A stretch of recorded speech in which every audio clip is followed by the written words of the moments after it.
current tax system, the budget is balanced by income taxes and VAT. Failure to collect land rents, instead, amounts to a subsidy of land prices.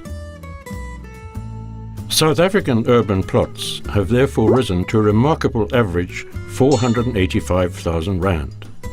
That is 14 times their 1994 prices, while CPI rose only 4 times.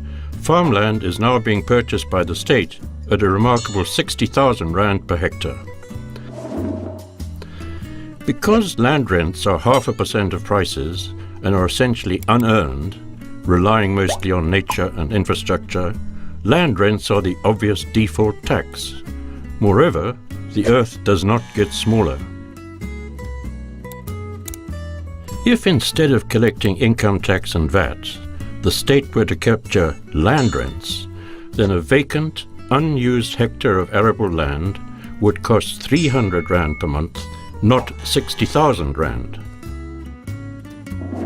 This conforms to section 25.5 of the Constitution, which says, "The state must take reasonable legislative and other measures to foster conditions which enable citizens to gain access to land on an equitable basis." The current system, therefore, is unconstitutional, in that only the well-off can afford land and often do not use it. Land rents, however, make land affordable for all at a monthly fee and encourage land development.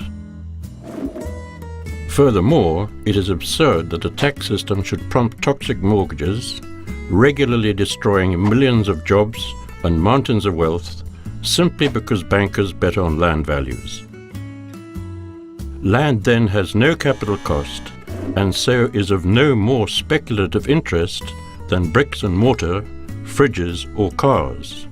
All these man-made things depreciate over time.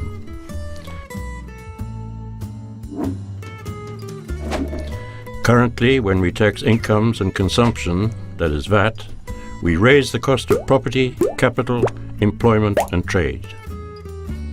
The alternative land rents are a user charge, like site value rating, and lower all these costs. It is senseless that income taxes mean that those who work 12 hours a day pay more to the state than their 8-hour neighbours. With land rents, you pay a monthly rental for your houses and workplaces.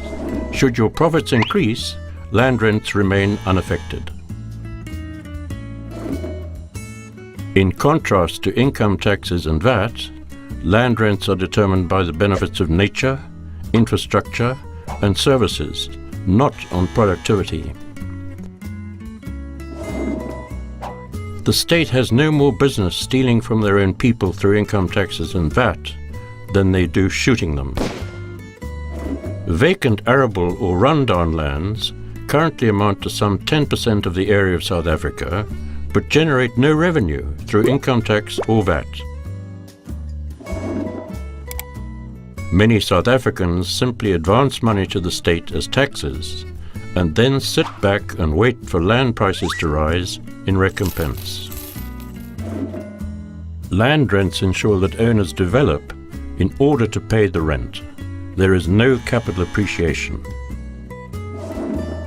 With farmland valued at 60,000 rand per hectare, income taxes, high labour costs and VAT have resulted in mechanization. This has reduced formal agricultural jobs to 600,000. It also produces 13 times more carbon than small farmers use to produce the same yields. Because land rents reduce land cost to a monthly rent, eliminating income tax and VAT, this lowers the cost of labour and capital. It creates an environment ripe for job creation. It can be argued that under a land rent regime, the entire 5 million unemployed could be producing organic food for all of South Africa on 1,200 square metre plots. Land rents allow South Africans access to enjoy dignity, freedom, housing, and lastly, a choice not to be employed by others.